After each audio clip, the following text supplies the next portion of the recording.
This photographer started her career with a photograph of Albert Einstein. Meet Marilyn Stafford. Born in 1925 in Cleveland, Ohio, she first studied drama and acting. But in 1948, friends who were making a documentary about Einstein invited her to come along and take some photos. Having never used a 35mm camera before, she was figuring it out on the journey over there. And this single photo started her incredible career in photography. Soon after this, she moved to Paris, where she met Robert Capa and Henri Cartier-Bresson, who ended up becoming her photography mentor. Inspired by them, she turned to street photography, focusing on the children in the city slums in Paris. And these photos are now seen as valuable records of communities that have since been erased. To make a living, she shot fashion and celebrity portraits, but often taking the models outside of the studio into the streets, blending her documentary style with fashion photography. She explained that she did fashion photography to pay the bills, but her true passion was in documentary and photojournalism. In fact, in 1958, whilst 6 months pregnant, she photographed Algerian refugees in Tunisia,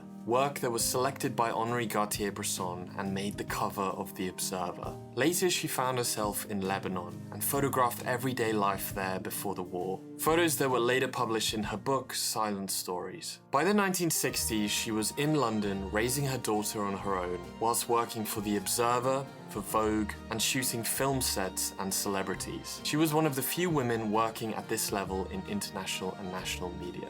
In 2017, the Marilyn Stafford Photo Reportage Award was created to support women documentary photographers, extending her incredible legacy into the next generation. From a chance portrait of Einstein to a lifetime of work that preserved memory and gave dignity to lives history often forgets, Marilyn Stafford's story is definitely one that deserves to be better known. So let me know in the comments, have you come across her work before? If you have, do you have a favorite photograph or a favorite story of hers? I'm absolutely loving looking at these photographers every week, researching their lives, looking at their photos, and letting it influence my photography and my creative journey. Obviously, this is just a tiny snippet of Marilyn Stafford's life, but hopefully it encourages you to go explore Marilyn Stafford's work even more. Thank you for watching. Follow along if you love making photos, if you're looking for some creative inspiration and just want to join me on my journey as I figure this whole thing out week in, week out. See you in the next video.